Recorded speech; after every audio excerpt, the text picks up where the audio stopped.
하나님께서 우리에게 오늘 주신 말씀은 요한복음 6장 9절에서 15절까지 말씀입니다. 요한복음 6장 9절에서 15절까지 말씀 제가 봉독하겠습니다. 여기 한 아이가 있어 보리떡 5개와 물고기 2마리를 가지고 있나이다. 그러나 그것이 이 많은 사람에게 얼마나 되겠사옵나이까. 예수께서 이르시되 이 사람들로 앉게 하라 하시니 그곳에 잔디가 많은지라 사람들이 앉으니 수가 5,000명쯤 되더라. 예수께서 떡을 가져 축사하신 후에 앉아있는 자들에게 나눠주시고 물고기도 그렇게 그들의 원대로 주시니라. 그들이 배부른 후에 예수께서 제자들에게 이르시되 남은 조각을 거두고 버리는 것이 없게 하라 하시므로 이에 거두니 보리떡 5개로 먹고 남은 조각이 12바구니에 찼더라. 그 사람들이 예수께서 행하신 이 표적을 보고 말하되 이는 참으로 세상에 오실 그 선지자라 하더라. 그러므로 예수께서 그들이 와서 자기를 억지로 붙들어 임금으로 삼으려는 줄 아시고 다시 혼자 산으로 떠나가시니라. 아멘.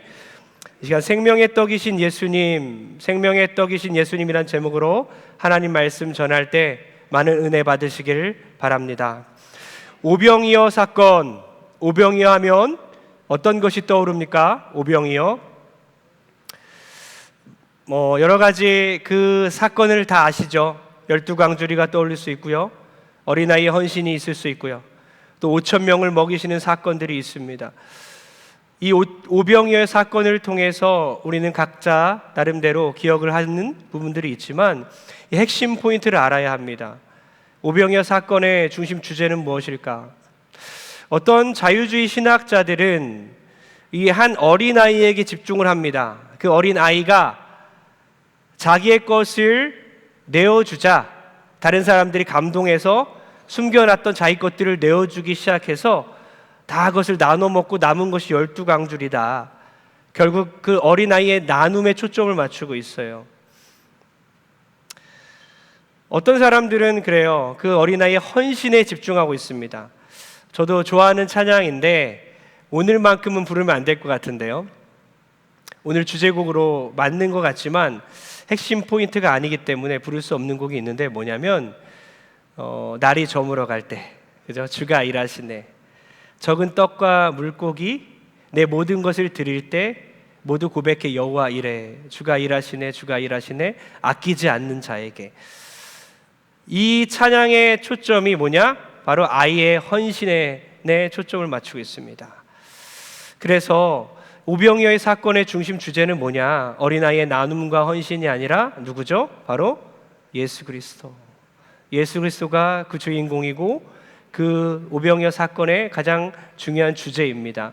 예수님의 정체성, 예수님이 도대체 누구시냐, 예수님이 어떤 분이시냐, 이것을 오병이어 사건을 통해 깨달아야 한다는 것입니다. 이 시간 이 오병이어 기적을 통해서 하나님께서 우리에게 알려주시는 그 예수 그리스도가 누구인지를 깨닫는 저 여러분 되길 주의 이름으로 축복합니다. 먼저 예수님이 누구시냐?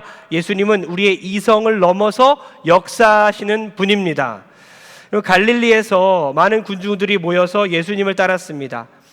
예수님을 믿은 것이 아니라 예수님의 표정만 보고 그를 쫓아갔습니다. 요단강 동쪽으로 외딴 산까지 쫓아와서 먹을 곳이 없어서 이제 굶주리게 됐어요. 예수님은 그들을 긍휼히 여기셨고 그들을 먹이시고자 원했습니다. 그래서 제자들 중에 먼저 빌립을 부르시죠. 빌립에게 이렇게 물어봅니다. 우리가 어디에서 먹을 것을 사서 이 많은 사람들을 먹일 수 있을까? 이것은 예수님이 빌립을 시험하고자 하신 겁니다. 빌립을 깨닫게 하고자 하신 겁니다. 예수님이 빌립에게 그렇게 물어보시죠. 빌립이 뭐라고 대답하는지 아십니까? 7절 다 같이 읽겠습니다. 7절입니다. 시작. 빌립이 대답하되 각 사람으로 조금씩 받게 할지라도 200데나리온의 떡이 부족하리이다. 네, 딱 계산이 나옵니다. 빌립은 현실적인 사람, 계산적인 사람, 정확한 사람. 여기 그런 분들 혹시 계십니까? 여러분 지금 세리 마태, 그죠?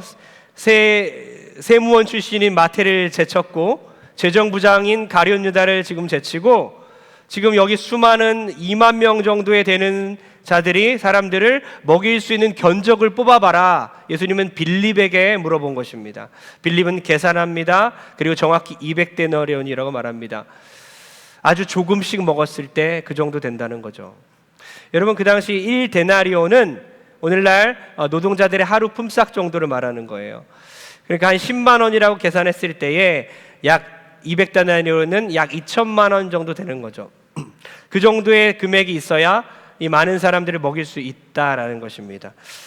여러분, 어떤 사람은 이 빌립을 MBTI로 그의 성격을 이렇게 T라고 합니다. T, thinking이죠. 사고에 의존하는 유형이다. F, 공감하고 그게 감정을 전달하는, 감정을 느끼는, 공감하는 유형이 아니라 사고부터 하는 계산적인 그런 유형이다라고 말을 하지만, 그런 MBTI 문제가 아니라 이것은 믿음의 영역입니다. 믿음의 영역입니다. 빌립은 현실을 보았고 계산을 하게 되었다는 거죠. 그러나 생각해 보십시오. 빌립이 우리 예수 그리스도가 하나님의 아들 창조주이심을 믿는다면 계산 먼저 하겠습니까? 그렇지 않겠죠. 예수님이 물어보셨을 때 이렇게 말해야 합니다. 예수님, 주님께서 우리를 먹여주세요. 예수님, 주님께서 우리를 돌봐주시고 주님이 먹을 것을 주시면 되잖아요. 이렇게 말했어야 되는 거예요. 그러나 빌립은 현실적이고 현 상황에 집착하는 사람이었습니다. 계산적인 사람이었어요. 그 후에 이제 베드로와 안드레가 어린아이를 이렇게 데려옵니다.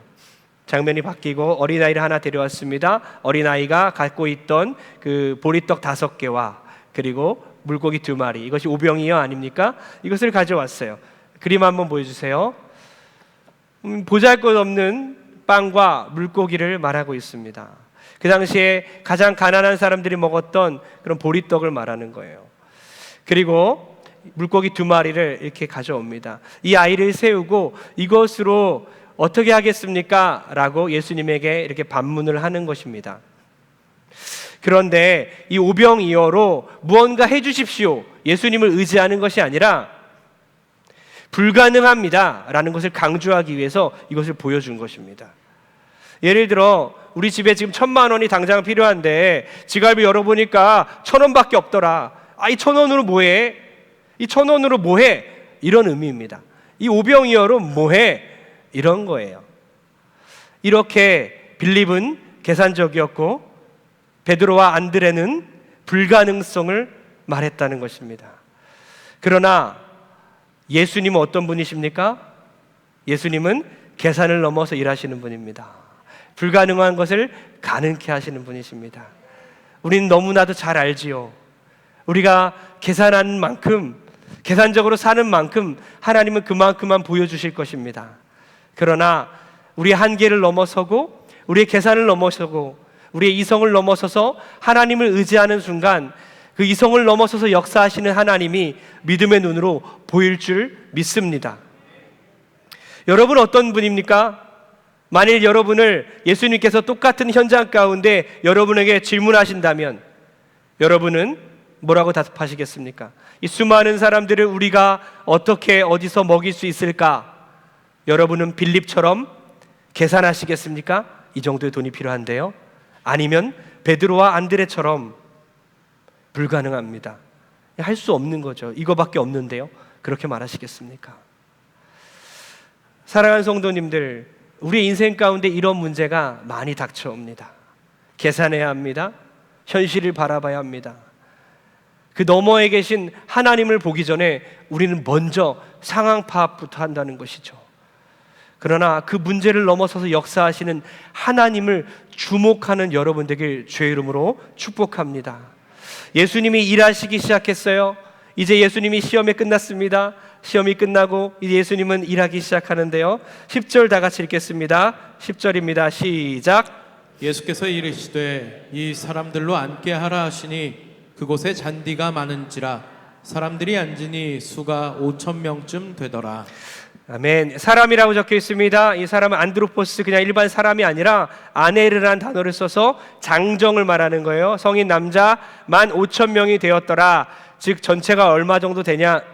약 여자와 어린아이까지 합치면 2만 명 정도 될 것 같다라고 이렇게 추측할 수 있는 것이죠. 그 수많은 사람들을 예수님께서 먹이시기 시작합니다. 이 오병이어의 이 작은 것을, 보잘것없는 것을 통해서 그 수많은 무리들을 주님께서 먹이기 시작했어요. 여러분 13절을 읽겠습니다. 산수가 나오는데요, 이과 출신인 분들은 여기서 어떤 것을 좀 캐치했으면 좋겠습니다. 다 같이 읽겠습니다. 시작. 이에 거두니 보리떡 5개로 먹고 남은 조각이 12바구니에 찼더라. 아멘. 저는 문과인데도 불구하고 보자마자 이상하다, 이과적인 그런 시각으로 바라보면 산수가 안 맞아요. 지금 분명히 산수입니다. 뺄셈이 나오고 있습니다. 뭐가 안 맞습니까? 빼기를 할 때는 더 많은 것에서 적은 것을 빼야 되잖아요. 그렇죠?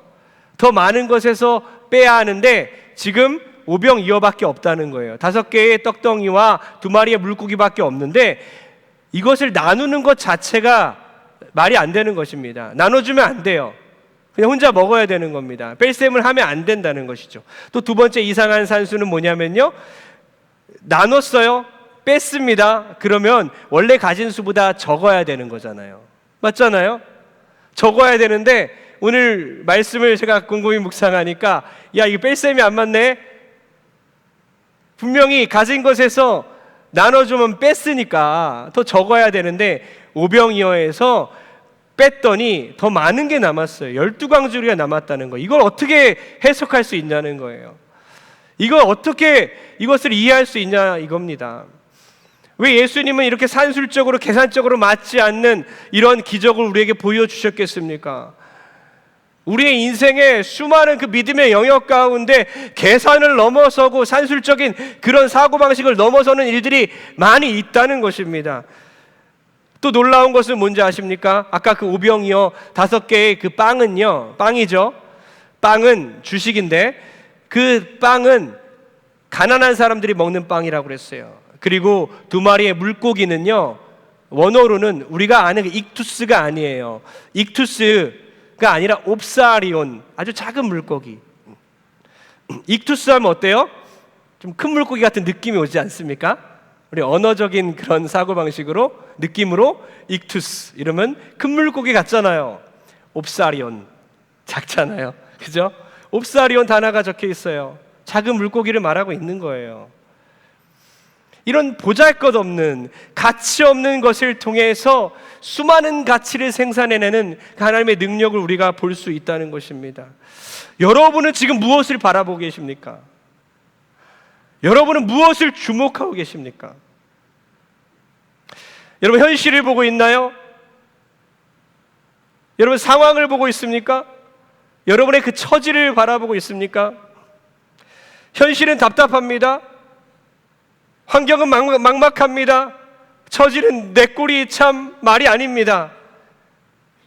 그러나 우리가 주목해야 할 것은 이 환경이 아니라, 이 상황이 아니라, 현실이 아니라, 내 처지가 아니라 오직 예수 그리스도임을 믿으시기 바랍니다. 주님을 똑바로 바라볼 때에 주님께서 은혜를 베푸시고 놀라운 은혜를 우리의 삶 가운데 베풀어 줄 줄 믿습니다. 여러분 무엇을 바라보시겠어요? 예수님을 바라보십시오. 제가 아는 어떤 집사님이 계세요. 그 집사님과 최근에 또 교제를 하면서 많은 것을 또 배우게 됐는데요, 그 집사님은 평생을 가난하게 살았어요. 평생 동안 그는 가난을 면치 못했어요. 그런데 엎친 데 덮친 격으로 최근에 또 대장의 악성 종양이 생겼어요. 그래서 잘라내야 합니다. 그리고 최근에 장마가 있었잖아요. 지하 그 반지하 방에 물이 가득 차서 또 많은 가구들이 못 쓰게 되고 이사를 가야 하는 상황이 있었습니다. 경제적으로 힘들고 어려운 상황 가운데 그분은 주님만 바라봤어요. 주님께 기도만 합니다. 지푸라기라도 잡는 심정으로 주님을 붙들고 기도하기 시작했어요. 새벽에 나와서 기도하는 모습을 제가 본 적도 있고요, 금요 성령 집회도 나와서 기도를 합니다. 그분은 주님을 놓지 않았습니다. 주님을 끝까지 붙들었습니다. 그랬더니 이제는 주님이 그분을 붙들었습니다. 주님이 그분을 놓지 않았습니다. 하나님께서 역사하여 주셔서 수술도 잘 잘라내서 계란 정도의 크기가 잘 잘려나갔고 지금 항암약을 잘 드시고 계셔요. 그리고 하나님의 은혜 가운데 보험금을 생각보다 많이 받으셨대요. 놀라운 은혜가 그 받은 것으로 뭘 하냐, 다 나눠주고 계세요. 그동안 경제적으로 너무 힘들어서 은혜를 갚고 싶었던 사람들에게 또 봉투에 넣어서 막 주기 시작합니다. 참 답답했어요. 그 소리를 들었을 때 답답한 마음도 들었고 안타까웠습니다. 아니 그 얼마 안 되는, 평소에 그렇게 힘들게 사셨음을 너무나 잘 알고 있는데 그걸 다 나눠주고 계셔서 이제 얼마 안 남은 돈을 보면서 이제 집도 이제 이사 문제도 해결 안 됐고 항암 치료도 계속 받아야 되고 또 무일푼으로 살아야 한다니 처음에 이해가 안 갔어요. 그러나 생각해 보니 하나님의 은혜구나. 하나님의 은혜구나. 하나님께서 그분을 돌보시고 계시다는 것을 알게 하시려고 그런 상황 가운데 하나님께서 작은 은혜를 주신 겁니다. 작은 위로를 주신 거예요. 그리고 계산 없이 나눠주고 계신 그분을 통해서 계산 없이 우리에게 풍성히 주시는 그 하나님의 은혜를 제가 바라보게 되었습니다. 사랑하는 성도님들, 혹시 여러분은 현실적인 계산 때문에 순종하지 못하는 부분이 어떤 것입니까? 우리는 우리의 몸을 드릴 수 있고 우리의 물질과 시간을 드릴 수 있는데요, 여러분 일주일 동안 이렇게 적용했으면 좋겠어요. 우리의 몸을 하나님께 드렸으면 좋겠습니다. 더 예배의 자리에 나오시고 교회를 생각하면서 더 내 몸을 들여서 봉사하고 섬길 수 있는 공간을 찾아보시길 바랍니다. 또한 물질입니다. 하나님께 더 드리시고 우리 눈에 보여주시는 그 사람, 성도의 연약함을 보는 순간 여러분 내어드려서 그분을 돕는 여러분 되길 축복합니다. 계산하지 마시고 하나님께 쇠약해지는 내 몸을 계산하지 마시고 하나님께 드리고 또 물질도 드리고 시간도 드려서 9월 말에 여러분 바쁜 거 알지만 저와 함께 해외 선교 가시겠습니까? 네, 2부 때도 고요해졌거든요. 아주 조용해졌어요. 그 하나님께 우리의 시간도 드릴 때에 하나님께서 은혜를 부어주실 줄 믿습니다. 계산적이고 현실적이고 이성적이고 늘 정확하게 그렇게 판단하는 사람은 때로는 그 상황 가운데 갇혀버릴 수가 있는 거죠. 그러나 그 너머에 역사하시는 그 하나님을 꼭 믿음의 눈으로 바라보고 경험하는 여러분 되길 주의 이름으로 축복합니다. 오병이어의 진짜 의미가 있습니다. 여기서 설교가 끝나면 안 돼요. 그럼 오병이어 사건만 보고 이게 전부구나 우리가 착각할 수 있습니다. 그러나 이 오병이어 사건을 예수님께서 일으키신 진짜 의미가 있습니다. 참 의미가 있어요. 아마 대부분의 한국교회 성도들이, 많은 분들이 모를 것 같아요. 저도 이 이야기를 한 2-3번 동성교회에서 했지만 다 잊어버리셨을 것 같고 오늘 들으면 꼭 잊지 않으셨으면 좋겠습니다. 오병이어의 진짜 사건은 무엇일까? 주님은 무엇을 말씀하기 위해서 이 사건을 일으키신 것일까? 아까 첫 번째로 뭐라고요? 이성을 넘어 역사하시는 그 하나님을 나타낸 것이죠. 두 번째, 더 중요한 것인데요, 바로 예수님께서 생명의 떡으로 이 땅에 내려오신 것을 말씀하기 위해서 이 사건을 보여주셨습니다. 우리 15절 다 같이 읽겠습니다. 15절 시작. 그러므로 예수께서 그들이 와서 자기를 억지로 붙들어 임금으로 삼으려는 줄 아시고 다시 혼자 산으로 떠나가시니라. 아멘. 이 오병이어 사건을 경험한 수많은 무리들은요, 예수님을 세상의 임금으로 삼고자 합니다. 자기들의 그 임금 왕으로 삼고자 하는 거예요. 자기들의 그 경제적인 어려움과 그 굶주림을 해결해 주시는 분, 정치적인 그런 목적으로 왕으로 삼아서 그런 정치적인 압박과 그런 압제로부터 벗어나게 하시는, 해방하게 하시는 분으로 예수님을 삼고 싶은 겁니다. 어쩌면 우리에게도 이런 마음이 깊숙이 자리 잡고 있죠. 늘 우리는 예수님을 세상 임금으로 그렇게 삼고자 하는 마음이 우리 안에 깊숙이 자리하고 있어요. 그렇게 할 때 예수님은 피하십니다. 그 자리를 떠나세요. 그리고 참 의미를, 오병이어의 진짜 의미를 가르쳐 주시는데요, 47절과 48절을 우리 연달아 한번 읽어보겠습니다. 시작. 진실로 진실로 너희에게 이르노니 믿는 자는 영생을 가졌나니 내가 곧 생명의 떡이니라. 아멘.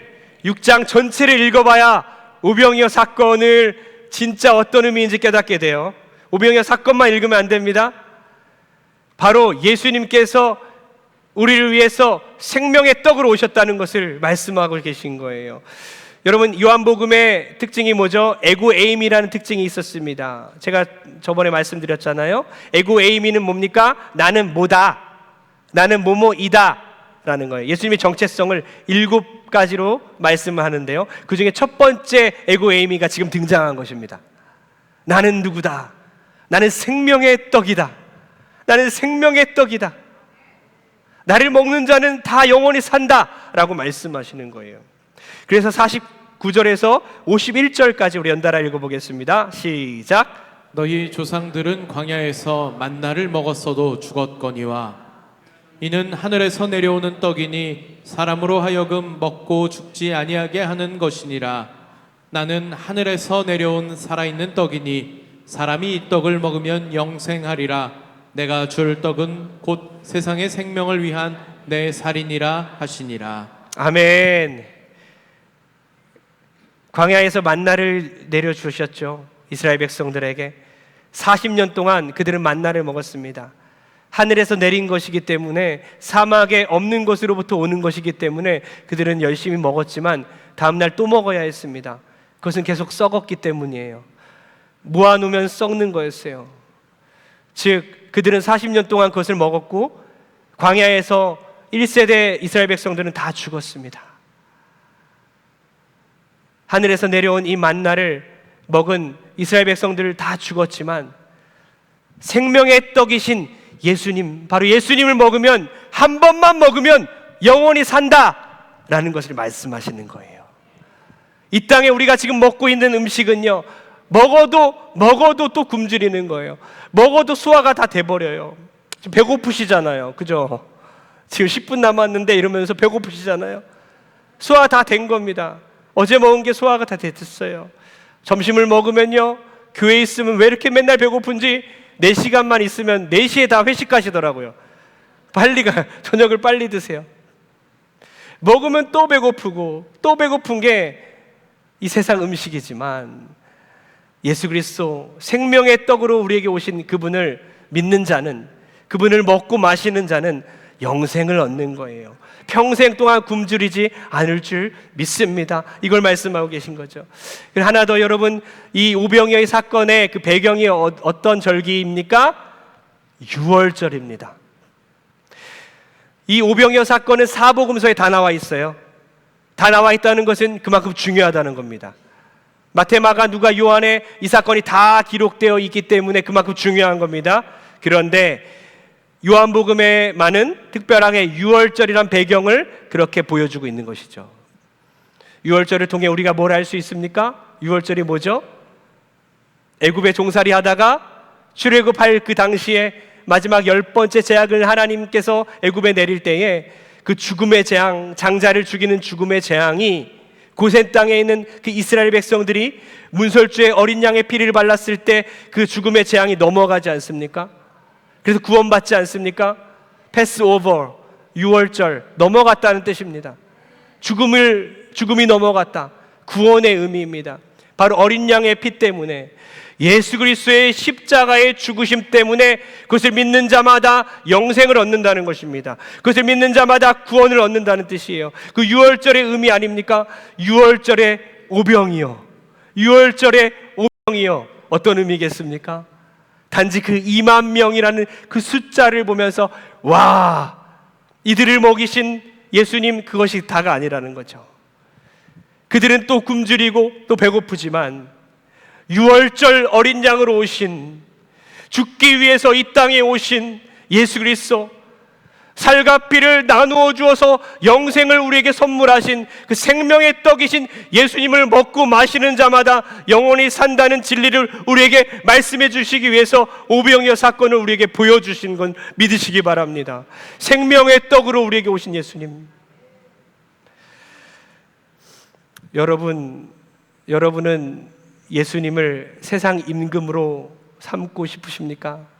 아니면 생명의 떡으로 삼으시겠습니까? 우리는 생명의 떡이 필요해요.